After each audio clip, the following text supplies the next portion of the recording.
그래서 조금씩, 이 중요한 거는 조금씩 마시라고 이렇게 말하고 있죠. 술에 임박이지 말고 그런 거를 많이 디모데전서는 하고 있습니다. 자, 그 다음에 4번에 스킵하고 131페이지 4번에 보면 디모데전서의 주요 특징은 뭔가를 황선생님 한번 읽어주세요. 개인에게 131페이지요. 개인에게 편지 형식을 떠나 교회의 본적인 문제를 담고 있는 교회서십니다. 또한 영주주의 이단에 대해 경계하고 교인들을 윤리적으로 훈련하는 내용을 다뤘다. 신학적인 문제를 다룰 때에도 교리적이기보다는 실증적이고 도덕적으로 기술했다. 예, 주요 특징은 그런 거예요. 개인에게 보낸 편지 형식을 띠고 있지만 교회의 공적인 문제를 많이 담고 있는 목회 서신이라고 이렇게 보고 있어요. 그리고 또 이단에 대한 경고를 많이 하고 있어요. 자, 그러면 또 디모데후서 132페이지를 오늘은 조금 빨리 나가려고 해요. 이거 오늘 책을 계시록까지 다 떼야 되기 때문에 빨리빨리 나가겠습니다. 자, 디모데후서 해설 배경을 우리 강 선생님 한번 읽어주세요. 디모데후서는 바울 서신 중 최후의 것으로 두 번째 로마에 갇혀 있는 동안에 기록한 것이다. 주 67년경이었을 것이다. 전설에 의하면 바울은 로마에서 일단 석방되어 그 후 서바나에 갔다가 다시 동방으로 와서 고린도와 밀레도를 거쳐 드로아로 갔다가 드로아에서 갑자기 체포되어 다시 로마로 후송되었을 것이라고 한다. 이때 바울의 제자 가운데 그를 버린 사람들이 많았으며 바울과 함께 있던 사람은 누가뿐이었다. 또한 바울은 자기가 마지막이 가까워진 것을 알고 더욱 디모데를 보기를 원하여 이 서신을 기록한 것일 것이다. 네, 이 디모데후서의 배경은 바울이 두 번째 로마에 갇혀 있는 동안에 기록한 것인데 디모데에 대한 그 아들 같은 그런 디모데를 많이 걱정했어요. 왜냐하면 사도 바울이 마지막이라고 생각했기 때문에 또 바울 서신 중에 최후의 것으로 기록한 거라고 얘기하고 있죠. 그래서 이런 디모데를 더 보고 싶어하고 이 서신을 기록한 걸로 되어 있어요. 그래서 내용과 주요 사상이 뭔지를 우리 박 선생님 한번 읽어주세요. 이 마지막 서신의 내용은 개인적 감상, 행정정책, 회상, 교훈, 슬픔, 확신 등이 뒤섞여 있다. 이 서신의 주된 목적은 바울 자신은 이미 끝나버린 어려운 임무를 감당해야 할 디모데에게 기운을 돋워주기 위한 것이다. 바울은 우리를 구원하신 거룩하신 부르심으로 우리를 부르심을 오직 자기 뜻과 은혜대로 하심임을 상기시키면서 그리스도의 좋은 부자로 전쟁에 나아가는 심정으로 충성할 것을 말하고 있다. 개인 생활이나 교회의 공적 관계에 있어서 항상 주의 종임을 알고 논쟁을 하지 말고 모든 사람이 하나님의 진리를 이해하도록 도우라고 했다. 마지막으로 말씀을 전파하는 일이 얼마나 필요한가를 알고 네, 만약에 우리가 마지막이라고 생각하면 여러분들은 뭐 친구나 이웃이나 만약에 결혼을 했다면 또 자녀들에게 뭘 말해주겠어요? 가장 중요한 거, 가장 정말 부탁해야 될 거를 하겠죠. 근데 바울도 그랬어요. 디모데한테 이렇게 뭐 그 당시에는 너무나 그 이단 사상 때문에 힘들었고 또 어려운 시기라 디모데에게 뭐 기운도 북도도 주고 또 뭐랄까 하나님에 대해서 진리에 대해서 이해하도록 계속 바울을 권면하고 있어요. 그래서 우리도 보면은 내가 시한부 인생이다 그 생각하면 진짜 필요한 거 해야 될 거 할 말이 얼마나 많겠어요. 아무것도 하기 싫을 것 같은데. 싫을 것 같아요? 네. 뭔가 좀 왜냐면 결혼 안 했기 때문에 그래요. 결혼하면 자녀들에게 우리 박 선생님 그러겠죠. 자녀들한테 정말 그동안 말 못해줄 거 계속 뭐 이렇게 해라 저렇게 해라 이렇게 해라 저렇게 해라 할 말이 얼마나 많겠어요. 근데 바울도 자기가 이제 순교해야 될 때쯤을 알고 있었던 거죠. 그래서 아들 같은 디모데가 저기 이제 교회는 맡겨놨는데 어떻게 취재할 거를 디모데가 어리니까 이렇게 해라 저렇게 해라 뭐 말을 얼마나 많은 거를 해주고 싶었겠어요. 그래서 교회에 대해서 뭐 하나님에 대해서 계속 말씀을 전파하는 일에 대해서 해주고 있었어요. 그래서 보면은 목회적 모범을 한번 보면 우리 밑에 자, 목회적 모범이 뭔가를 또 이제 바울이 디모데에게 하고 있어요. 우리 하든생. 과거의 전례를 말하고 있는데 바울은 자기가 선조로부터 전해받은 신앙과 디모데가 그의 어머니와 의 조모로부터 이어진 신앙을 칭찬했다. 그리고 비록 반대를 당하고 교회에 어려운 문제가 생겨도 우리 주를 증거하기에 부끄러워 말라고 권고하면서 자기의 과거의 경험을 말하였다. 또한 현재의 문제로서 운동 경기자와 같이 그리스도인의 생활 규칙을 충성되게 지켜야 주님의 칭찬을 받을 수 있다고 말한다. 공적 관계에 있어서 쓸데없는 논란을 하지 말고 오직 하나님의 진리에 붙어서 하나님의 교회가 하나님의 은혜 가운데 영원히 강하게 서 있게 하라고 권한다. 미래에 대한 전망에 있어서 마지막 시대에 배도하는 일이 일어나 악이 만연하고 거짓 스승이 생겨날 것을 경고한다. 이러한 때에 신앙을 지켜야 하는데 그리스도 예수 안에서 건강하게 살고자 하는 자는 핍박을 받을 거를 알아. 바울이 보여준 꾸준한 인내를 본받아 지킬 것과 그리고 영감으로 된 성령의 교훈을 기억하라고 말했다. 네. 여기서 목회적 모범을 엄청 정말 목회자들이 해야 되는 거 이런 거를 디모데에게 말씀하고 있어요. 그리고 또 디모데는 보니까 어머니와 또 외조모가 길러진 신앙을 본받았기 때문에 그것도 칭찬을 해줄 줄도 알고 또 교회 어려운 문제들 또 뭐랄까 과거 경험들도 얘기해주고 또 우리가 운동 경기와 같이 그리스도인의 생활 규칙을 충성되게 지켜야 주님의 칭찬을 받을 수 있다고 이렇게 말씀하고 있어요. 우리 운동 경기하는 것처럼 그런 심정으로 우리는 신앙생활을 해야 된다는 거죠. 그래서 굉장히 좋은 말씀을 유언처럼 이렇게 하라고 말씀하고 있죠. 그 다음 마지막 권면을 뭐라고 했나요? 황 선생님. 마지막 유언자가 디모데에게 명하는 바는 어떤 핍박 아래서도 너는 말씀을 전파하라는 것이며 바울이 맡은 자리를 모두 충성스럽게 마치고 이제는 받을 상이 주님의 손에 놓여 있다고 자신에 대해서 최후의 양심적 증언을 하고 있다. 네, 양심적 증언을 하고 있다고 그랬는데 그러니까 우리는 디모데에게 하는 말씀이 다 우리에게 하는 말씀이잖아요. 네, 어떤 핍박에서도 말씀을 전파하는 거예요. 이 목회자들은 이렇게 해야 되는 거죠. 그래서 바울이 맡은 바 일을 모두 충성스럽게 마치고 이제는 받을 상이 주님에서 놓여 있다고. 이렇게 충성되게 하고 나면 주님이 우리에게 상을 주신다는 것을 또 그렇게 말씀하고 있습니다. 그래서 디모데 후서의 주요 특징은 뭔가를 강 선생님 읽어주시죠. 개인적 서신이다. 바울 자신의 회고담, 디모데 개인에 대한 경면, 친분이 있는 자에 대한 언급 등이 나타난다. 고난의 서신이다. 어리나 구체적인 생활 지침서라기보다는 복음 전파자의 마음 자세, 즉 그리스도의 군사로서 지녀야 할 인내, 본서의 핵심 단어를 강조한다. 군인이든 운동선수든 농부이든 예수 그리스도든 그리스도의 전도자이든 인내하는 자이든 열매를 거둘 수 있다. 네, 후서의 주 특징은 개인 서신이고 고난의 서신인데 개인적인 것, 디모데에 대한 그런 개인적인 것을 또 권면하고 있고 또 고난의 서신이라고 또 말씀하고 있어요. 그거는 또 우리가 정말 그리스도의 군사들은 이런 인내가 있어야 된다는 거예요. 그래야 열매를 거둘 수 있다는 거예요.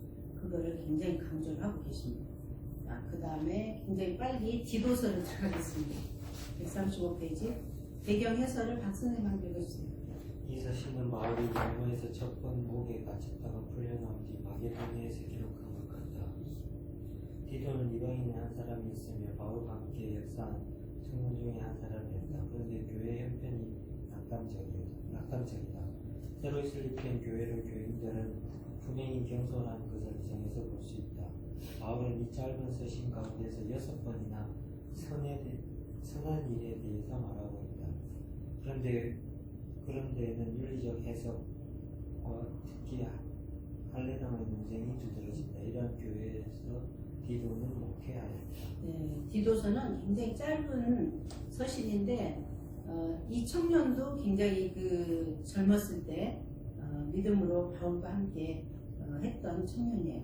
그래서 굉장히 그 교회 형편이 좀 굉장히 안 좋았던 상황인가 봐요.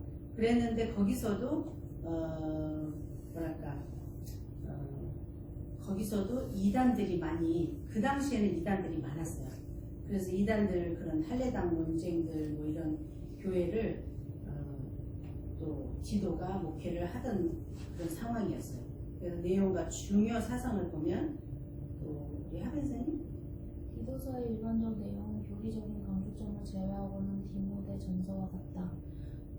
이 서신은 비록 개천 전도자에게 보내는 것이라고 해도 개척의 범위를 벗어나 정책과 신앙을 복귀한 교회로 언급하고 있다. 여기에서는 교훈이나 생활에 있어서 그 표준을 건전이라는 게 되고 있다. 예, 아주 그 중요한 사상 내용이 그 교리적인 강조점 이런 거를 하고 있고 개척 전도자라는 그런 말씀을 쓰고 있어요. 디도는 굉장히 좀 어려운 상황에서 개척하는 심령으로 디도서를 또 그렇게 하고 쓰고 있죠. 그래서 교훈이나 생활에 있어서 표준을 건전한 것에 두고 있다고 이렇게 하고 있고, 그 다음에 137페이지 디도서의 주요 특징이 뭔지를 황선생 디모데에게 쓴 디모데 전서와 내용이 비슷하여 디모데 전서의 축소판이라고 말했으나 디도서에는 디도를 향한 바울의 사적인 글이 남겨있다. 짧은 내용이지만 서두에 관한 내용이 길고 선택, 영생, 그리스도의 신성 등 신학적인 논조가 짙고 예수 그리스도의 재림과 구원론을 명확하게 제시하고 있다. 네, 디도서도 디모데 전서와 비슷하게 이렇게 디도라는 사람이 바울하고 젊었을 때 청년 때부터 우리 강선생님처럼 이렇게 청년 때부터 만나서 신앙으로 이렇게 했던 사람이에요. 그래서 바울도 이게 디모데처럼 이렇게 마음이 굉장히 쓰이는 그런 디도였어요. 그래서 내용을 보면 영생, 그리스도의 신성, 신학적인 논조가 굉장히 짙고 예수 그리스도의 재림에 대해서 구원론에 대해서 이렇게 명확하게 제시하고 있는 것을 볼 수 있어요. 그 다음에 이제 디도서도 이렇게 섞였어요. 그 다음 138페이지에 빌레몬서를 한번 또 가겠어요. 빌레몬서의 배경은 어떤 것인지 강수는 이 서신은 1장으로 되어 있으며 바울의 서신 가운데서 가장 짧다. 이 빌레몬서는 바울이 자기 친구 빌레몬에게 다른 친구 오네시모를 위하여 써보낸 순수한 개인적 서신이다. 빌레몬은 골로새 교회의 지도적 인물이었으며 그 지방에 사는 그리스도인들이 그의 집에 모여서 예배드릴 정도로 큰 집에 살고 있었던 부자였다. 오네시모는 빌레몬의 종이었는데 주인에게 무엇을 훔쳐가지고 도망한 사람이었다. 그러니까 도둑이 변해서 이렇게 주의 종이 된 것처럼 이 빌레몬은 정말 굉장히 짧죠. 근데 이게 친구인데 바울 친구인데 친구에게 이런 이제 교회를 또 맡기고 부탁한 거죠. 근데 우리도 뭐 이제 도둑질을 해서 감옥에 간다든가 하면 그냥 도둑으로 낙인시키잖아요. 근데 바울은 이런 친구를 변화시켜서 이렇게 한 걸 보면 이 뒤에 나오겠지만 참 재밌는 아주 빌레몬서입니다. 내용과 주요 사상을 한번 박 선생님 보실래요? 오네시모는 로마까지 왔다가 어떻게 해서 로마에 있는 바울과 접촉했는지 몰라 다했던 바울을 만난 오네시모는 회개하고 새 사람이 되었다. 그는 감금 생활을 하고 있는 바울의 시종을 듣는 좋은 신자가 되었고 바울은 또한 그를 아들과 같이 사랑하게 되었다. 그러나 오네시모는 빌레몬에게 속한 사람이므로 그를 로마에 그대로 데리고 있을 권리가 없었다. 그리고 오네시모도 주인에게 저지른 잘못을 어떻게 해서라도 보상하고 싶은 마음이 들었다. 그러나 당시 로마법에 따르면 주인이 자기 종에 대해 생사권을 가졌었다. 만일 빌레몬이 그의 종 오네시모를 찾기만 한다면 어떠한 행동이라도 가할 수 있었다. 그래서 바울은 두기고 편에 골로새 교회에 보낼 서신을 기록할 때 빌레몬에게도 간략한 서신을 써서 오네시모를 함께 보내면서 오네시모를 종으로 영접하지 말고 그리스도를 믿는 형제로 대해달라고 부탁하였다. 그리고 오네시모로 인해서 손해를 입을 것이 있으면 바울 자신이 보상하겠다고 청하고 있다. 그런데 바울은 빌레몬에게 그의 종 오네시모를 도와주라고 말하지 않고 다만 그리스도 안에서 한 형제로 받아달라고만 하였다. 바울은 이 서신을 통하여 주인과 종의 관계를 그리스도 안에서 형제라고 하는 새로운 수준에 놓아줬다. 그러니까 오네시모가 빌레몬의 종이었는데 이 사람이 물건 훔친 거죠. 아까 잘못 얘기했네. 그런데 오네시모가 비록 그랬지만 바울을 만났기 때문에 회개하고 바울을 섬기는 그런 참 믿음의 형제가 됐어요. 그래서 바울이 또 오네시모를 굉장히 사랑해서 아들처럼 이렇게 사랑해서 변화시켜서 또 바울이 감옥에 gat혀 있으면서도 오네시모가 굉장히 모든 걸 공급할 정도로 섬기고 이랬죠. 그랬는데 이 빌레몬의 종이기 때문에 바울이 함부로 할 수는 없었고, 근데 종하고 주인과의 관계를 이 당시에 조금씩 바울이 이제 조금씩 깨는 그런 시대였던 것 같아요. 그래서 주인과 종의 관계를 그리스도 안에서 형제라고 하는 새로운 수준에 놓아주었다. 이 정도로 바울이 이런 정말 종과 주인의 관계를 변화시키는 그 단계였던 것 같아요. 오네시모를 통해서. 자, 빌레몬서의 주요 특징은 무엇인가를 하겠습니다. 바울의 서신은 공적 서신과 사적 편지로 나누어지는 본서는 후자의 대표적인 것이다. 그러나 본서에 나타난 오네시모에 대한 바울의 사랑은 중보자이신 그리스도의 그림자가 된다. 예, 이런 사적 편지, 공적 편지로 이렇게 하고 있어요. 자, 빌레몬서는 그래서 이렇게 짧은 서신으로 끝나고 히브리서를 들어가겠습니다. 히브리서는 배경 해설은 황 선생님이 해주세요. 히브리서는 바울 서신에도 일반 서신에도 들지 않는 특이한 성격을 가진 것입니다. 저자에 대해서 누군지 알지 못하며 오리겐이 말하는 대로 누가 히브리서를 기록했는지 하나님만 아신다는 것이 가장 적절한 대답이다. 이 서신은 어떤 개인이나 개교회로 보낸 편지가 아니라 어떤 그룹의 교회들에게 보낸 것으로 유대인, 그리스도인인 것만은 틀림없다. 팔레스틴에 사는 사람들인지 로마에 사는 사람들인지는 알 수 없다. 기록한 연대에 대해서도 의견이 일치하지 않다. 대략 주 70년 예루살렘 성전이 파멸되기 전의 것이라고 한다. 이 서신의 독자들은 묵기 시작한 사람들이 아니고 얼마 동안 믿어오다가 핍박을 받아 낙심하기 시작한 사람들이다. 옛 종교로 돌아가는 것이 낫지 않을까 흔들리는 사람이 있었다. 예, 이 당시에도 굉장히 흔들렸지만 히브리서는 누가 지었는지 저자는 정확히 안 나와 있어요. 그렇지만 그 시대에 뭐 이렇게 경황을 얘기를 했는데 내용과 주요 사상을 한번 보면 이제 자세하게 나와 있어요. 강 선생님? 이 서신의 전체 주제는 그리스도 안에서 나타내신 하나님의 계시가 율법을 통하여 온 계시보다 뛰어나다는 것을 계속 비교하면서 더 좋은이라는 낱말을 중심하고 전개시키고 있다. 천사들의 손으로 모세에게 율법을 주신 하나님이 그 아들을 천사들보다 잠시 동안 못하게 하신 것은 완전한 인간 세계에 들어오시기 때문이었다. 그는 영원히 계시기 때문에 그 제사 직분도 갈리지 아니하고 그의 봉사하시는 곳도 하나님의 보좌 앞 하늘의 성소이다. 더욱이 그가 드린 제사는 다시 반복할 필요가 없는 것은 제사장으로서 그 자신을 하나님께서 받으실 만한 완전한 제물을 단번에 드려서 율법 아래서 범한 죄를 옮기셨다. 그리스도가 마련하신 이 영원한 구원은 믿음으로 말미암아 달성할 수 있으며 이 믿음은 또한 구약시대의 영적 지도자들이 가졌었다.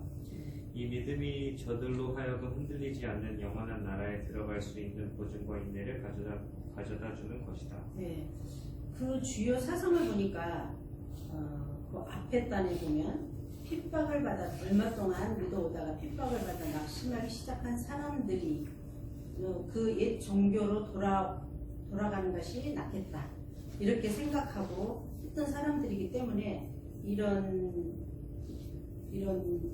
뭐 구원은 믿음으로 말미암아 달성할 수 있다는 뭐 구약시대 영적 지도자들이 가졌던 이런 것들 이런 말씀이 많이 나오고 있어요. 그래서 보니까 무관심이라고 하는 본문에 흘러 떠내려 간다고 표현한 태만이다. 또 신자들이 따라다니는 그런 위험성이 이런 게 있다는 거죠. 무관심. 그 다음에 불신앙의 위험으로 가나안에 들어가지 못한 이스라엘의 태도였다. 불신앙이 얼마나 위험한 거 아시죠? 그 다음에 세 번째 보면 불신앙의 불순종의 위험이다. 우리가 순종하지 않는 거에 대한 정말 굉장한 위험성이 있죠. 그 다음에 미숙의 위험이다. 아직 성숙되지 못한 그런 위험성. 마지막으로는 아들 안에 나타난 하나님의 계시를 솔직하게 거역하는 것이다. 그러니까 하나님의 계시를 거역하는 거, 이거 엄청 위험한 거죠. 이것이 아벨의 피보다 더 낫게 말하는 예수의 피로서 구원에 이르게 한다. 이런 거를 이제 말씀하고 있는데, 혹시 시간 있을 때 히브리서 이 말씀 12장 24절, 12장 25절 이런 걸 한번 읽어보시기 바랍니다. 그 다음에 또 스킵하고 스킵한 거는 한 번씩 읽어보세요. 결론을 보면은 박 선생님 한번 해주시면. 믿음을 신뢰하는 데있어서 사회적 관계 안에서와 신령한 관계 안에서 한 것을 말합니다. 예수 그리스도는 어제나 오늘이나 영원토록 동일하시기 때문에 그리스도께 대한 변치 않는 충성이 있어야 한다. 네, 충성. 변치 않는 충성이 있어야 된다고 결론을 내렸어요. 그 다음 페이지에 보면 히브리서의 주요 특징이 어떤 건지 한번 읽고 넘어가겠어요. 1번. 교회에 보낸 바울 사신과는 달리 그리스도의 대속적인 죽음을 구약의 제사제도와 깊이 영화시켜 나갔다. 이렇게 함으로써 저자는 아직까지 유대인들의 예루살렘에서 제사를 드리고 있는 어리석음을 지적할 수 있었으며, 특별히 제사제도의 완성자이신 그리스도를 변증함으로써 유대인들이 가장 존경하는 모세보다 그분이 뛰어나심을 입증하려 했다. 예, 그렇죠. 그 다음에 3번을 한번 강평 선생님.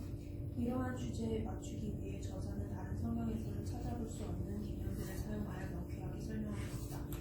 그 대표적인 예로 첫째가 다른 어떤 책에서도 거론되지 않던 멜기세덱에 관한 것이다.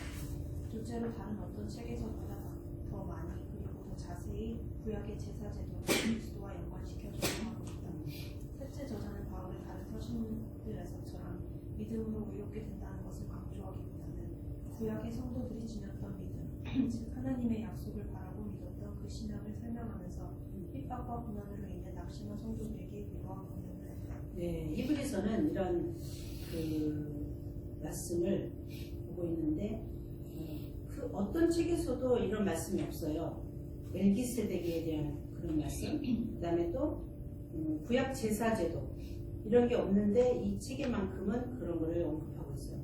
그래서 구약 제사 제도를 그리스도와 연관시켜서 적용하고 또 바울의 다른 서신들처럼 믿음으로 의롭게 된다는 것을 강조하기보다는 구약의 성도들의 지었던 믿음, 즉 하나님의 약속을 바라고 믿었던 그 신앙을 설명하면서 핍박과 고난 또 이런 걸로 인한 또 낙심한 성도들에게 위로와 격려를 했던 히브리서를 볼 수가 있습니다. 그 다음에 야고보서를 보겠습니다. 자, 배경 해설을 강선생님이 보세요. 베드로전서, 베드로후서, 요한일서, 요한이서, 요한삼서, 유다서 등과 더불어 전통적으로 공동서신으로 불리웠던 본서신은 2세기의 수리아어역에 포함되어 있었고, 비록 로마 칼타고에서는 오랫동안 의문시되었으나 예루살렘과 수리아에서는 일찍부터 인정되었던 것 같다. 3, 4세기에 유명했던 오리겐, 예루살렘의 시를, 나지안스의 그레고리, 아다나시우스, 제롬, 어거스틴 등은 본서신을 일찍부터 성경으로 인정하였다. 본서신의 저자 야고보는 예수님의 동생 야고보이었던 것 같다. 네, 여기까지요. 야고보서는 이런 내용으로 또 공동서신으로 불리고 있었어요. 그래서 이 저자는 예수님의 동생 야고보였던 걸로 알고 있습니다. 야고보가 예수님 제자 야고보도 있고 또 예수님의 동생 야고보도 있어요. 근데 예수님의 동생 야고보는 제자 중에 한 사람은 아니었어요. 그래서 옛날에는 이름들이 야고보, 요한, 베드로 이름들이 그 비슷한 이름들이 굉장히 많아요. 그래서 뭐 어느 동네에 누구, 어느 동네에 누구 이렇게 많이 그러고 있죠. 그래서 야고보 저자는 예수님 동생이 됐고 이제 여기 밑에는 여러분들이 한번 읽어보시고 다음 장의 내용과 주요 사상을 박 선생님 한번 읽어주세요. 서신의 특징적 주제는 행함이 있는 믿음이다. 사도 바울은 율법적 행위의 의와 예수 그리스도의 구속을 믿는 믿음의 의를 하면서 믿음으로 어렵다 하심을 얻는다며 복음 진리를 강조했으나 본서신의 제자 야고보는 행함이 없는 주 믿음과 행함이 있는 산 믿음을 구별하면서 사람이 믿음만이 아니고 행함으로 어렵다 하심을 얻는다고 표현하였다. 야고보의 표현 자체는 오해를 일으킬 소지가 있으나 성경의 복음 진리나 야고보의 의도는 분명하다. 바울도 산 믿음은 행함으로 나타남을 분명히 가르쳤다. 네, 야고보서의 주요 사상은 믿음이 행함이 있는 믿음을 좀 강조를 하고 있어요. 우리가 물론 꼭 행함으로 구원을 받는 거는 그렇게는 말할 수가 없죠. 믿음으로 구원을 받는데 조금 오해와 소진은 있지만 그래도 우리 믿음은 행함이 있는 믿음이 되어야 된다는 거죠. 이거를 굉장히 강조하고 있고요. 또 147페이지 야고보서의 주요 특징을 하빈 선생님이 읽어주세요. 야고보서는 짧은 서신으로 되어 있다. 이곳에는 고난에 대한 교리와 죄에 대한 교리 및 종말론에 대한 가르침들이 내포되어 있다. 먼저 하나님은 자비하시며 거룩하시다. 둘째 하나님은 선의 근원이시며 인간을 창조하신 선조주이시다. 셋째로 우리 인간을 주관하시는 분이다. 죄에 대한 교리로는 죄의 보편성에 대해서 148페이지. 지적하며 죄의 결과는 사망임을 피력한다. 종말론으로 예수께서 재림하는 날이 성도들이 보상을 받는 날이요 하나님의 나라가 유업으로 주어지는 날임을 가르친다. 또한 바분이 비록 짧은 분량이나마 구원론과 기독론이 대두가 된다. 네. 이 야고보서는 굉장히 짧은 서신이면서 또 이렇게 종말론에 대한 가르침을 하고 있어요. 하나님은 자비하시고 거룩하시다. 하나님은 선의 근원이시며 또 인간을 창조하신 창조주이시다. 우리 인간을 주관하시는 분이시다. 굉장히 좀 중요한 이런 것들을 많이 야고보가 다루고 있어요. 그래서 죄에 대한 교리로는 죄의 결과는 사망임을 피력했어요. 종말론으로는 예수께서 재림하는 날이 성도들이 보상을 받는 날이라고 또 이렇게 또 말하고 있고 하나님의 나라와 유업으로 주어지는 날임을 가리키고 있어요. 그래서 짧은 분량이나마 구원론하고 기독론을 이렇게 많이 하고 있습니다. 그래서 또 이제 우리는 넘어가야 될 차례예요. 야고보서는 그렇게 해서 하고 베드로전서를 한번 보겠어요. 149페이지 베드로전서 배경 해설을 우리 김지현 선생님 한번 보시고. 베드로전서의 저자는 12사도 중에 한 명인 베드로이다. 주 64년경에 기록하였을 것이다. 본문에는 바벨론에서 기록한 것이라고 말했으나 실상은 로마를 가리키는 은하일 것이다. 이것은 소아시아 여러 곳에 흩어져 사는 그리스도인들에게 쓴 편지이다. 네, 거기까지요. 자, 베드로는 잘 알죠. 베드로는 예수님 제자 중 한 사람, 그 수제자 베드로가 그런데 이 베드로 전서를 베드로가 주후 예수님 나신 주후 64년경에 기록한 것으로 보고 있어요. 그래서 그 당시에는 예수님이 계실 때는 이 서신들을 기록할 필요가 없었어요. 왜냐하면 예수님이 계시는데 뭐하러 이걸 적겠어요. 근데 예수님 제자들이 한 명씩 예수님을 아는 제자들이 돌아가시고 나니까 이거 안 되겠다. 뭔가 기록해야 되겠다. 그래서 기록했기 때문에 주후 64년경에 기록한 것으로 보고 있어요. 자, 그 다음에 다음 장에 주요 내용, 주요 사상을 한번 보겠습니다. 우리 강 선생님만 보시면. 이 서신을 받아 읽을 사람들은 핍박을 받는 중이었기 때문에 위로의 말이 필요했다. 여기에는 희망이 그 지배적 사상인데 흔히 이 책을 가리켜 희망의 서신이라고 한다. 로마서의 중심 사상은 내가 복음을 부러워하지 아니하노니 이 복음은 모든 믿는 자에게 구원을 주신 하나님의 능력이 됨이라. 첫째는 유대인에게요 또는 헬라인에게로다. 복음에는 하나님의 의가 나타나서 믿음으로 믿음에 이르게 하나니 기록된 여기에는 베드로가 그리스도와 가진 개인적 경험이 반영되어 있다.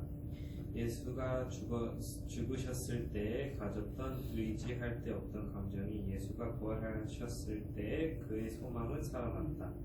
그리스도를 사랑하는 것은 내가 나를 이 사람들보다 나를 더 사랑하느냐는 말씀에서 하나님의 양무리를 치라는 권면은 요한복음 21장 15절에서 17절의 말씀을 반영하고 있다.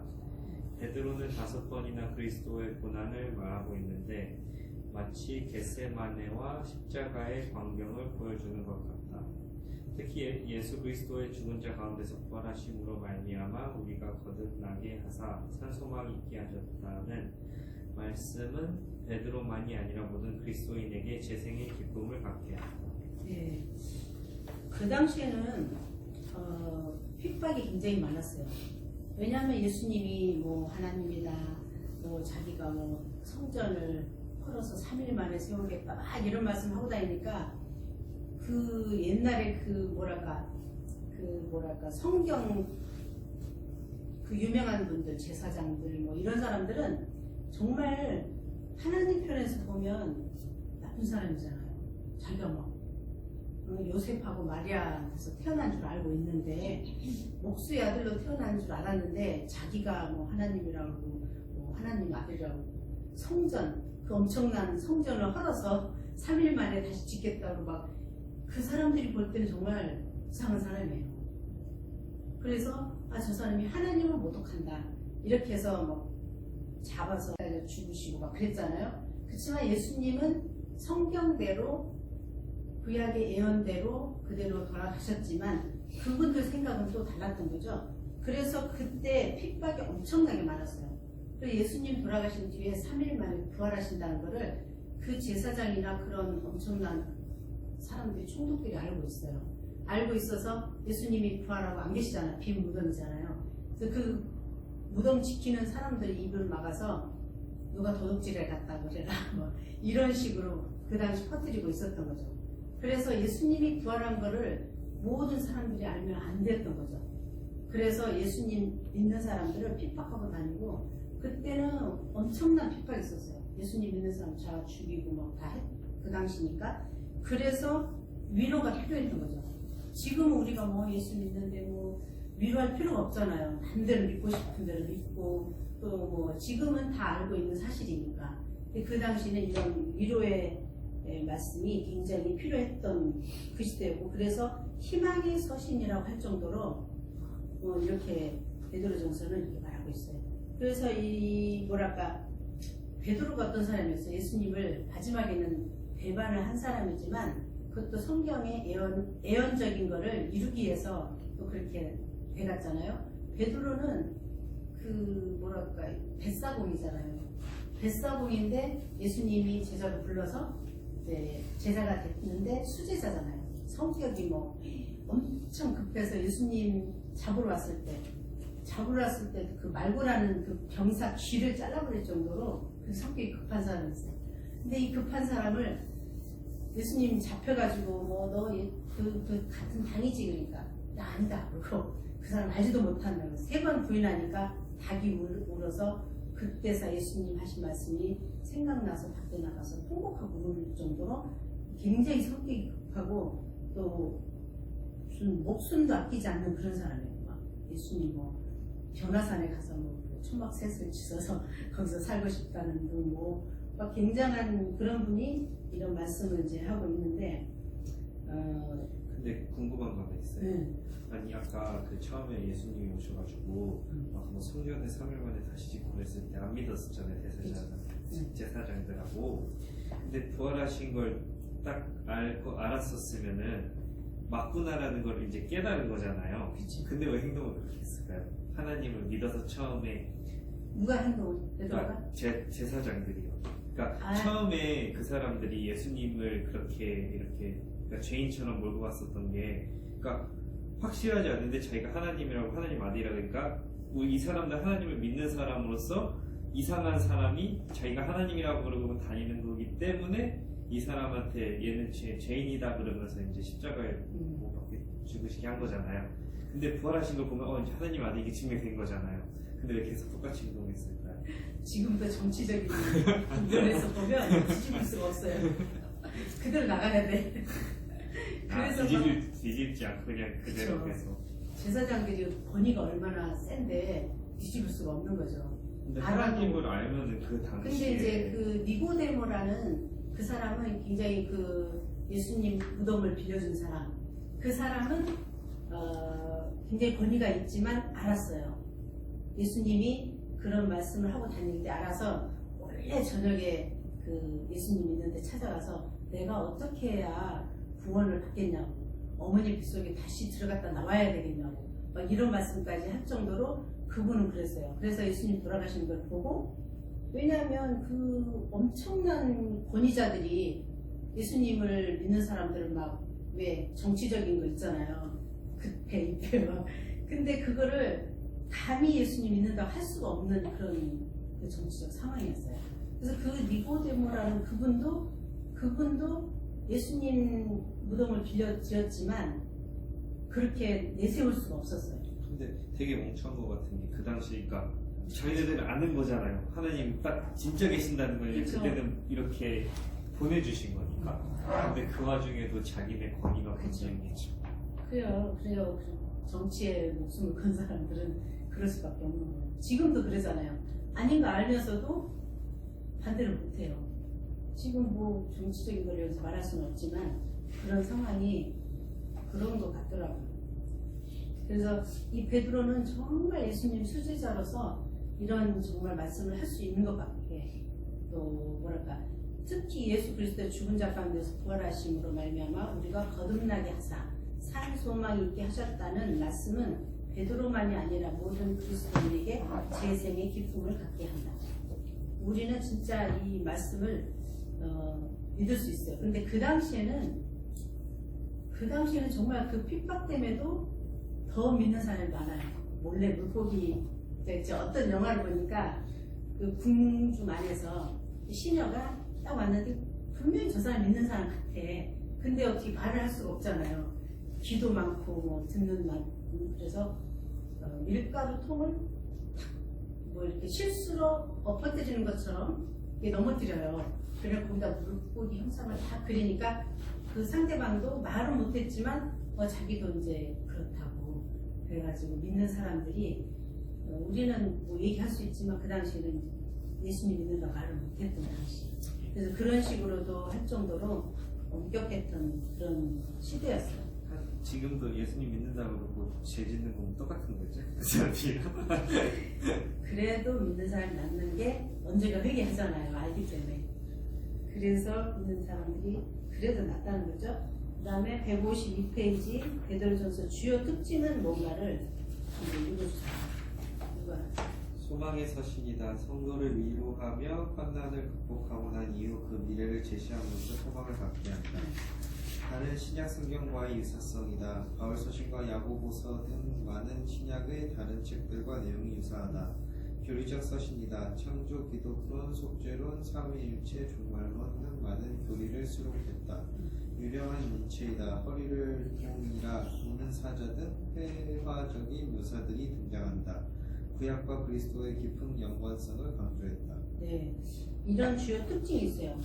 그 당시에 그 어려운 시기에 소망을 주는 그런 소망의 서신, 또 신약과의 유사성이 있다는 그런 또 내용들, 교리적인 서신들을 많이, 기독론, 속죄론, 삼위일체, 종말론 등을 많이 수록하고 있어요. 유려한 문체들은 뭐 허리를 동이라 우는 사자 뭐 이런 표현적인 묘사를 하고 있어요. 베드로가 원래가 참 그 뱃사공이라 공부한 적이 없기 때문에 좀 이런 어려를 쓴다는 거 굉장히 뭐랄까 어려운데 이런 말씀을 쓰고 있다는 거. 예수님과 3년 동안 동고동락해서 많이 유식해졌다는 거죠. 구약과 그리스도 깊은 연관성을 강조하고 있어요. 그 다음에 베드로 후서로도 한번 들어가 보겠습니다. 배경 해설을 하든생. 베드로 전서와 같이 베드로가 소아시아에 있는 동일한 그리스도교를 보낸 곳이다. 베드로 1장 1절에 예수 그리스도의 종과 사도인 시몬 베드로는 우리 하나님과 구주 예수 그리스도의 의를 힘입어 동일하게 보배로운 믿음을 우리와 같이 받은 자들에게 편지하노니 베드로 3장 1절에 둘째 편지라고 말한 것으로 보아 본서가 베드로가 소아시아의 교회에 쓴 편지임을 드러낸다. 기록 연대는 AD 67년경이다. 베드로 전서를 기록한 이후 순교 이전이다. 내로 집권 말기에 박해받는 성도들을 격려하려는 목적이 이를 뒷받침한다. 본서의 기록 장소는 로마이다. 순교 직전에 베드로는 로마에 있는 교회들을 돌봤다. 네. 베드로는 이런 배경이 이런 배경이라는 거죠.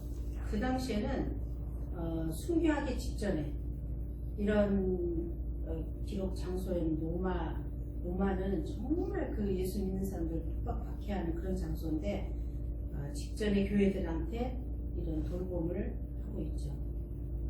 참 그 당시 사람들은 참 믿기도 어렵겠지만 지금 우리는 얼마나 쉽고 행복한지. 그 다음에 내용과 주요 사상을 한번 우리 김 선생님 읽어주세요. 베드로 전서는 박해에 관련된 경계였으나 후서는 교회 안의 이단에 대한 경계이다. 이 서신의 주제는 지식이다. 거짓 교사들이 저들의 지식을 자랑하는 데 대해서 참 지식을 보여주기를 원하고 있다. 지식이란 말이 16번이나 나타나 있다.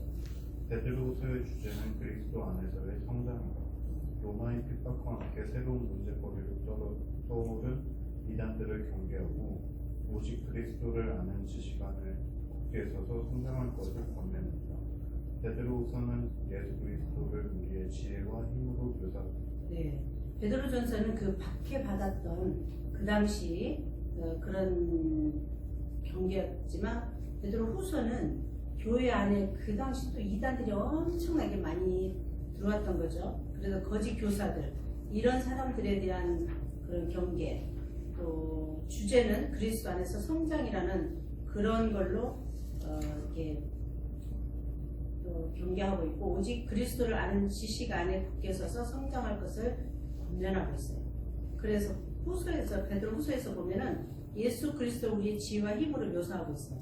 그래서 베드로 후서는 참 그런 말씀이 좀 다른 그런 말씀이라는 것을 보고 있습니다. 베드로 후서 주요 특징을 황 선생님. 거짓 교사에 대한 경고이다. 베드로 전서가 내적 핍박자인 로마의 박해를 언급하는 데 비해 본서는 교회의 내적 핍박자인 거짓 교사들을 경계했다. 영적 지식을 강조한다. 가장 영향력 있는 문단이었던 영지주의를 반박하여 올바른 영적 지식을 갖출 것을 권고한다. 유다서와 유사점이다. 거짓 선지자에 관한 경계에서 국책에 많은 부분이 일치한다. 네. 자, 후서는 이런 아까 말씀드린 것처럼 베드로 전서하고 다르게 이런 이단 사상들, 거짓 교사들 이런 거에 대한 그 유사점, 또 유다서하고 유사점이 있다는 거죠. 그래서 영적 지식이 뭐랄까 지금도 이단들이 많지만 그 당시에는 그 이단 영지주의라든가 뭐 하여튼 그런 이단 사상이 많았어요. 그래서 그런 거에 대한 경고를 많이 하고 있죠. 후서에는. 그 다음에 요한 1, 2, 3서를 한번 보겠어요. 그 다음 페이지 배경 해설을 강선생. 요한 1, 2, 3서의 기자는 요한복음의 기자와 같은 사람이다. 요한이 노인이 된 후 90에서 91년경 에베소에서 기록하였다. 이 서신에는 구약의 인용문이 한 곳도 없다. 네, 그 다음에 이때는 교회와 회당이 완전히 분리되었고 믿음과 행위의 논쟁도 끝난 때이다. 그러나 이때 거짓 교훈들이 들어왔는데 그것은 예수께서 육신으로 이 세상에 오신 것이 아니라는 사상으로서 나중에는 가연설이란 이단으로 발전되었다. 그리고 죽은 분은 인간인 예수이었고 하나님의 아들은 십자가 고난에 관계가 없다고 주장하였다. 그러므로 여기에 대해서 이 서신을 기록하게 되었다. 목적은 두 가지가 있는데 구원의 확신을 갖게 하는 것이고 교회에 침투해온 거짓 교회를 타파하기 위해서였고 이 서신의 빛과 사랑의 두 낱말이 두드러진다 이렇게 말씀하고 있죠. 그러니까 요한복음 쓴 분이 그 반모섬에 유배되었던 그 요한이 쓴 거죠. 그런데 이분은 예수님의 진짜 사랑 많이 받는 그런 제자였는데 그 이단 사상 가연설이라는 이단도 발전된 게 그런 거죠. 또 예수님이 육신으로 오신 예수님이 그냥 돌아가셨다고 그러고 그러니까 하나님의 아들로 안 믿는 그런 게 많이 이단 사상이 있었던 거예요. 그런데 여기서는 그런 이제 하나님의 아들은 십자가 고난의 관계가 없다고 주장하였다. 이 사상들이 그런 거예요. 우리 왜 예수님이 십자가에 돌아가셨는데 이런 사람 관계 없다고 이렇게 기록하고 그 사람들이 그렇게 하고 있죠. 또 죽은 분은 인간인 예수였다고 이렇게 또 주장하고 그런 이제 이단 사상들이 많이 들어와서 이거를 이제 기록하게 된 거죠. 그 다음에 보면 요한서신의 특징을 한번 보겠어요. 158페이지 박 선생님 한번 읽어주세요. 요한복음에서 발견되는 요한의 문체적인 특징은 요한 1서에서 가장 두드러지게 나타나며 요한 2서와 요한 3서에서도 요한의 문체는 간헐적이나마 드러난다. 하지만 요한의 문체는 요한복음에서와 마찬가지로 분명하게 설명할 수 없을 만큼 요한 서신들에서도 미묘한 은밀이나 정교한 묘사로 나타난다. 따라서 요한 서신들에서 요한의 문체는 어떤 느낌 이상의 것이 아니다. 이러한 요한의 문체에 대해 스몰리는 사상의 심오성과 언어의 단순성이라고 말하였다. 아마도 그는 요한이 진리를 설명함에 있어서 그것을 이 세상에 속하지도 않고 이 세상 사람들에 의해 측량되지 않는 진리로 제시하면서도 간결한 언어를 구사한 점을 생각한 듯하다. 네, 그 다음에 밑에 요한 1서의 특징을 한번 읽어주시면 요한 1서의 기록 목적은 교회 안에 나타난 거짓 교사들을 경고하는 데 있다. 이에 따른 보다 적극적인 목적은 거짓 교사들의 유혹으로부터 기독교인들을 보호하고 올바로 지도하는 것이었다. 네, 기독교인 그 목적이 기독교인을 보호하고 그런 거짓 교사들은 얼마나 말을 잘하고 유혹을 합니까? 그 크리스찬들을. 그래서 그 사람들한테서 기독교인을 보호하려는 그런 것이 많이 들어있어요. 요한 1서에. 그 다음 요한 2서의 특징을 하겠습니다. 요한 2서도 요한 1서와 마찬가지로 거짓 교사로부터 교회를 지키기 위한 목적으로 기록된 것이다. 저자는 서로 사랑하라는 개념을 강조하면서도 거짓 교사에 대해서는 사랑도 관용도 베풀지 말 것을 촉구하고 있다. 즉 요한 2서는 사랑과 관용의 한계에 관한 문제를 제기하고 있다. 네, 그런 말씀입니다. 또 요한 3서의 특징을 김성민 교수. 요한 3서는 개인에게 보낸 자신의 형태이며 거짓 교사가 아닌 교회 지도자의 문제를 다루고 있다는 점에서 다른 요한 서신들과 차이가 있다.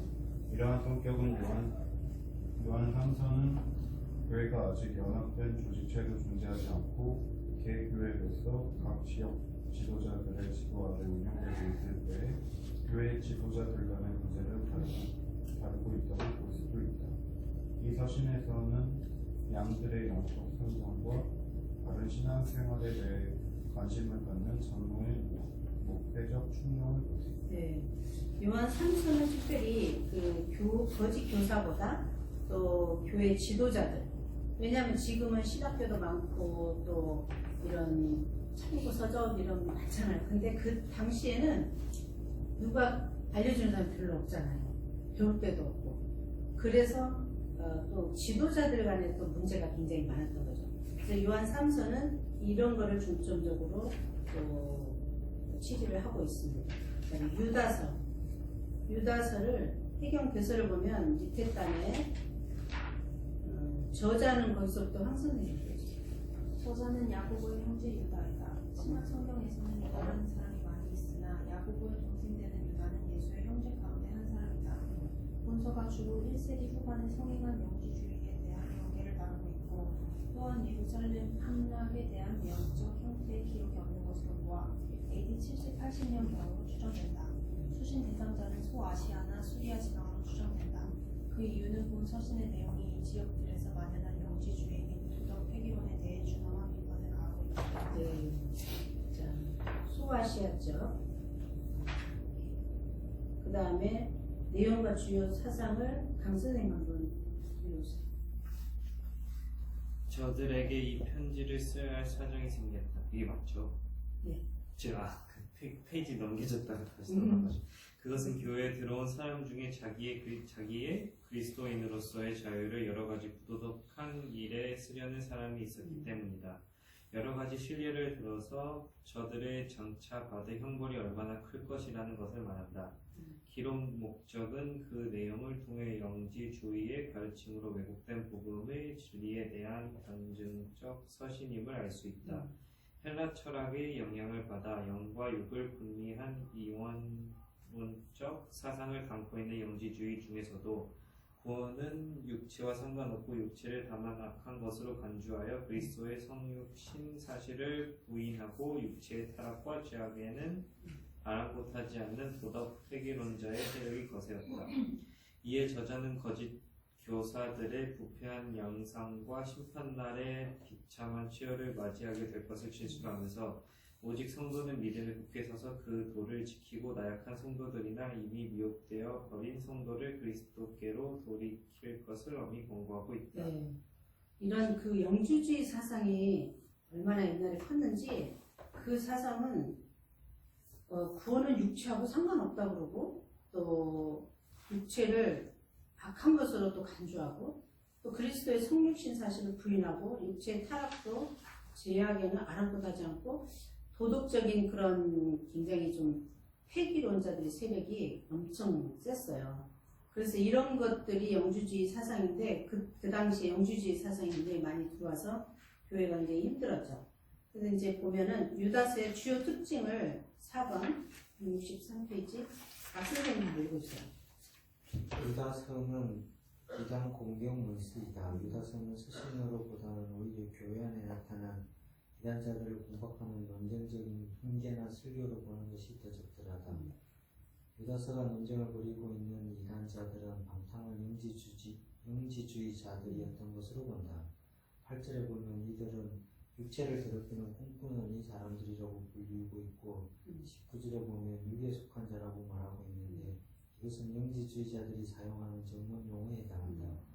영지주의자들은 두 가지 극단적인 실존의 모습을 지지는데 하나는 철저한 금욕생활, 세상으로부터의 내면 생활로 흑퇴이고 다른 하나는 윤리적으로 무절제한 완전한 방종주의이다. 네, 영주주의 사상이라는 게 이런 사상이 있었어요.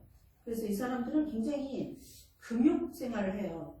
옛날에 그 신부님들이 금욕 생활을 하기 위해서 그 젊은 신부님들이 얼마나 욕정이 불타요. 근데 금욕을 하기 위해서 계단을 그냥 맨 무릎으로 막 올라가는 막 피가 철철 나고 막 이런 걸로 해서 그런 금욕을 좀 해소하고 막 했던 그런 것도 있고 그런 금욕 생활을 하면서 또 세상적으로는 굉장히 좀 이렇게 뭐랄까 그런 무절제한 방종주의 뭐 이런 생활을 했던 거죠.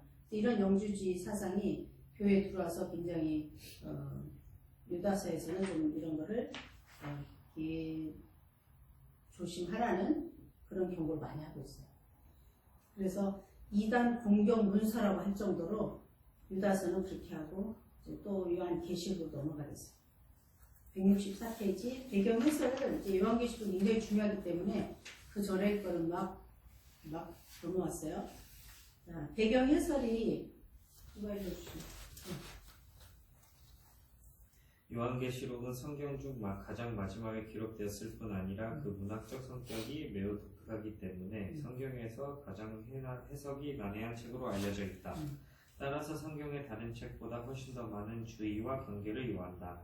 요한계시록의 주제는 매우 분명하다. 성령님은 본 계시록을 통하여 비록 교회가 내후 외환을 통해서 많은 환난을 겪게 되지만 끝까지 인내하고 죽도록 충성하는 자에게는 생명의 면류관과 천국의 영광이 주어진다는 사실을 가르치면서 고난받는 교회를 격려하고 있다.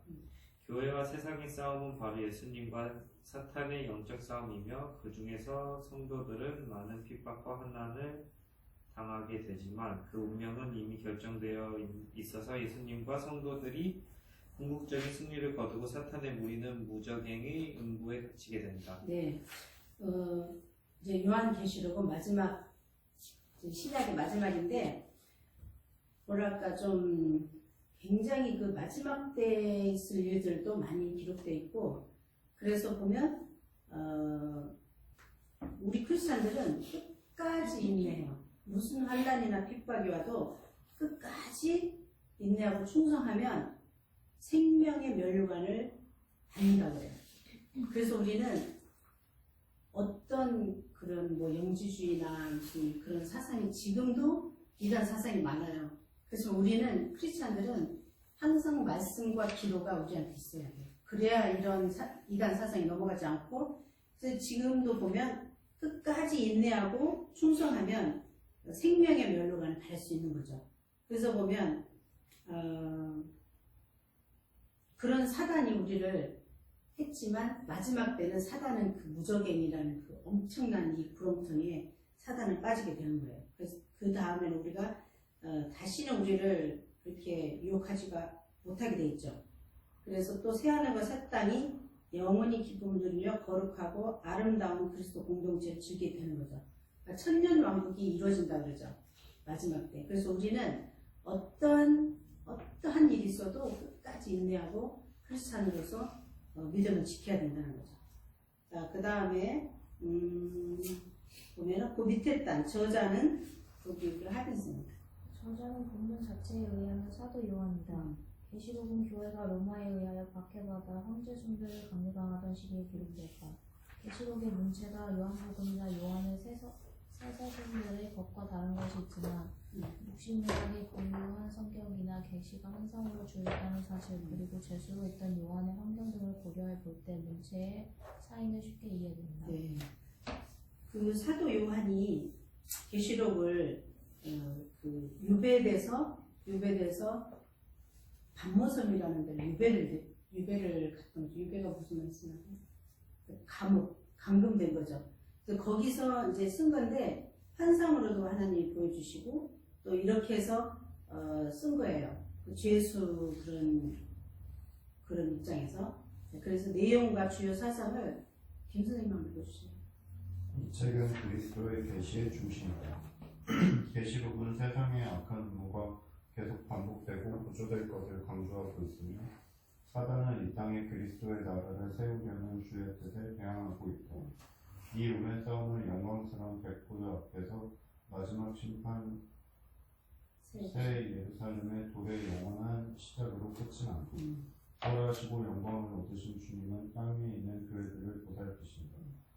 주는 예배와 찬양을 받기에 합당하시며 죽임을 당하셨다가 다시 살아나신 어린 양이시다. 장차 땅 위에 임할 7년 대환란의 심판도 어린 양의 진노의 표현이다. 그리고 주의 재림 승부와 함께 천년간 통치하시길 새 하늘과 새 땅의 환상이 계속 이어진다. 네. 사도 요한에게 하나님은 그런 환상을 보여주면서 앞으로 될 일, 그런 것들을 많이 기록하고 있어요. 그래서 계시록을 한번 읽어보시면 좀 이해를 많이 하실 거예요. 그래서 우리가 계시라는 게 일반 계시하고 특별 계시가 있잖아요. 그 일반 계시는 우리 자연 환경에서 다 볼 수 있는 게 일반 계시예요. 하나님이 일반 자연적으로도 내가 하나님이라는 거를 많이 보여주고 있어요. 그렇지만 특별 계시는 이렇게 특별하게 계시록을 기록해서 우리한테 보여주고 있죠. 그 다음에 요한계시록 주요 특징 167페이지를 한번 보겠습니다. 그 다음에 황수진 1번 묵시로서의 요한계시록. 계시록은 묵시문학의 특징을 가지고 있다. 그것은 묵시문학의 주구는 구약의 선지서에서 비롯된 것이다. 따라서 선지서와 같이 묵시문학의 주된 관심은 임박한 심판과 구원에 있었다. 또 묵시문학은 문학의 형태로 기록된 형태와 구조를 가진다. 묵시문학은 이상과 꿈의 형태로 제시되어 그 언어는 암호적이고 상징적이며 실제가 아닌 환상의 형태들을 가진다는 점에서 선지자들의 상징과 구별된다. 묵시문학은 형식을 가진 문체로 구성되어 있다. 시간과 사전을 세밀하게 고획화한다. 묵시문학이면서도 계시록이 보여주는 상위점은 묵시문학이 익명성을 가진 데 비하여 요한은 이것을 자신이 기록한 것이라는 것을 밝히고 있다. 네, 묵시문학은 그렇다는 거죠. 그 다음에 예언으로서의 요한계시록을 강 선생님? 익명이 아닌 요한계시록은 따라서 단지 종말을 대망하던 선지자들과는 달리 아직과 이미에 대한 종말적인 인식하에 기록되어 있다. 요한은 새 시대 성령 시대에 살면서 기록하기 때문이다. 따라서 여타의 묵시묵학과 달리 요한계시록은 예언의 요소들이 혼합되어 있다. 요한계시록은 따라서 교회의 승리와 종말에 대하여 상징을 사용한 사려 깊은 묵시문학 작품이면서 또한 교회를 향한 예언의 말씀으로 의도된 것이다. 즉 예언이라 하면 미래를 예고한다는 것보다는 현재 하나님의 말씀을 바한다는 것을 의미한다. 따라서 요한계시록은 종말을 바라보지만 1세기 교회들을 향한 하나님의 예언의 말씀이었다. 네, 예언의 말씀이죠. 자, 그래도 종말적인 그런 인식하에 많이 기록되어 있어요. 그래서 요한은 새 시대 성령 시대에 살면서 기록했기 때문이다. 이렇게 말하고 있죠. 자, 그 다음에 서신으로서의 요한계시록 박 선생님. 요한계시록은 편지의 형식을 띠고 있다. 이런 형식은 요한계시록에도 상황적 용어가 있다는 것이다. 그 상황은 당시 교회의 필요성과 관련된 것이다. 따라서 요한계시록을 위해서는 그 상황을 이해하는 것이 필요하다. 네, 상황을 이해하는 것이 필요하죠. 요한계시록 해석법을 하면서 교회 사적 해석, 분명한 역사적 사건들을 미리 예언해 놓은 것으로 해석한다. 과거주의 해석법 21, 22장을 제외한 모든 예언은 이미 요한의 때에 이루어진 사건으로 해석한다. 예루살렘 박해 4장 11절, 로마의 박해 12장 19절. 이상주의적 해석법, 성과 악의 대투쟁을 상징하고 요한계시록은 역사적인 사건이 아니다. 미래지향주의 해석, 일부는 성취된 사건이고 대부분은 미래에 일어날 일이다. 개혁주의 해석법, 과거, 현재, 미래의 사건을 총괄하는 시각을 제시한다. 본 것을 기록하라. 이제 있는 일을 기록하라. 장차 될 일을 기록하라. 4장 22장의 기록 중에는 이미 성취된 사건을 기록한 것이 있고 이중적인 성취를 나타내는 예언도 있다. 네, 요한계시록을 해석하는 법이 이렇게 여러 가지 있어요. 5가지 있는데 성취된 것도 있고 앞으로 일어날 일도 있고 또 이렇게 총괄적으로 시각을 제시하고 있어요. 그래서 앞으로 이제 1장, 2장에 3장에 보면 이제 있을 일을 기록하라 이렇게 해서 기록하는 거 있고 또 장차 될 일을 기록하라 이렇게 말씀하고 있어요. 그래서 요한계시록 읽어보면 아직 일어나지 않는 일들도 많이 있죠. 일어날 일도 있고. 근데 이제 제가 이제 조금 시간이 부족해서 그랬는데 여기 앞에 몇 가지를 좀 할 게 있었어요. 165페이지 내용과 주요 사상을 한번 보겠어요. 아까 읽었지만 이 책이 그리스도의 계시의 중심이다. 예수 그리스도의 계시의 중심인데 계시록은 세상의 악한 음모가 계속 반복되고 고조될 것을 강조하고 있으며 사단은 이 땅에 그리스도의 나라를 세우려는 주의 뜻에 대항하고 있다. 그렇죠. 사단은 계속 이 그리스도의 나라를 확장되는데 반대하고 있고 계속 방해하고 있죠. 그 다음에 이 오랜 싸움은 영광스러운 백보자 앞에서 마지막 심판, 새 예루살렘의 도래, 영원한 시작으로 끝이 난다. 백보자 심판이 어디예요? 우리가 죽으면 하나님 앞에 가서 백보자 심판을 받는다는 거죠. 그 다음에 부활하시고 영광을 얻으신 주님은 땅 위에 있는 교회들을 보살피신다. 그렇죠? 예수님께서 주는 예배와 찬양을 받기에 합당하시며 죽임을 당하셨다가 다시 살아나신 어린 양이시다. 그래서 예배와 찬양을 받기 합당하신 분이라고 그러죠. 또 장차 땅 위에 임할 7년 대환란의 심판도 어린 양의 진노의 표현이다. 자, 앞으로 7년 환란이 온다는 거죠. 그래서 어떤 분은 뭐 지금도 뭐 환란 중에 하나라고 그러는데 아직은 그거는 모르겠어요. 그래서 앞으로 우리가 그 환란 때에 우리가 믿음을 잃지 않도록 계속 말씀을 읽고 기도하고 준비하지 않으면 어느 순간에 우리가 넘어갈 수가 있다는 거예요. 그래서 이게 항상 우리의 숙제인데 우리는 준비를 해야 돼. 말씀으로 늘 준비를 해야 돼. 그리고 주의 제도와 함께 천년 통치하실 일, 새하늘과 새 땅의 환상, 이런 것이 이어지죠. 그래서 보면은 새하늘과 우리가 이제 주님이 재림하실 때 새하늘과 새 땅이 열린다는 거예요. 새하늘이 열리고 새 땅이 하늘에서 새 땅이 1000년 동안 우리가 머무를 그런 새 땅이 온다는 거예요. 왜냐하면 이 땅에서는 사단의 세력 때문에 이 1000년 동안 우리가 누릴 수 있는 땅이 아니다. 이 땅은. 사단의 세력이 얼마나 많아요. 그런데 새 하늘과 새 땅, 하늘이 새 하늘에 새 땅이 우리가 1000년 동안 주님이 통치하실, 성도와 함께 통치하실 그 땅이 온다는 거예요. 한번 여러분들이 계시록을 많이 읽어보시고, 하여튼 성경을 항상 많이 읽어야 돼요. 많이 읽어서 내 걸로 만들고, 머리에만 있으면 안 되고 가슴으로 같이 있어야 우리가 믿음을 일치하고 살 수 있다는 거죠. 이런 환난 때에 우리가 어떻게 이겨낼 수 있는가?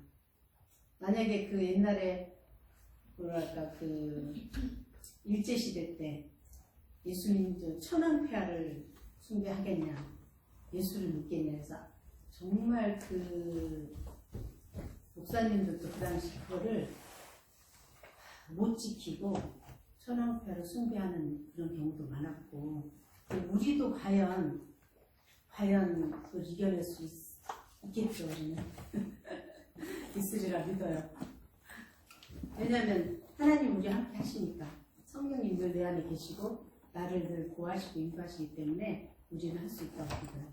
그래서 요한계시록까지 정말 너무 수박그랄 기식으로 나갔지만 한 번 더 여러분들이 또 읽어보시고, 또 참고로 말씀 기록되어 있는 거 한번 찾아보시고, 그래서 다음 시간에는 또 이제 다른 걸로 하겠지만, 여기 뒤에 나온 그 뭐랄까 7교회가 있잖아요. 에베소, 스무르나, 버가모, 두아디라, 사데, 빌라델피아, 라고디게아. 이 7교회가 칭찬받는 교회가 있고, 또 칭찬 못 받는 교회가 있고, 또 이런 거를 뭐 이렇게 자세하게 하나님의 약속까지 권면, 공고, 책망, 칭찬 여러 가지로 이렇게 분리해서 놨어요. 그래서 한번 참고로 읽어보시고, 기타 알아야 될 사항들이 뒤에 있는데 이것도 읽어보시고 참고하시면 굉장히 도움이 많이 되는 중요한 것들을 이렇게 읽어보시면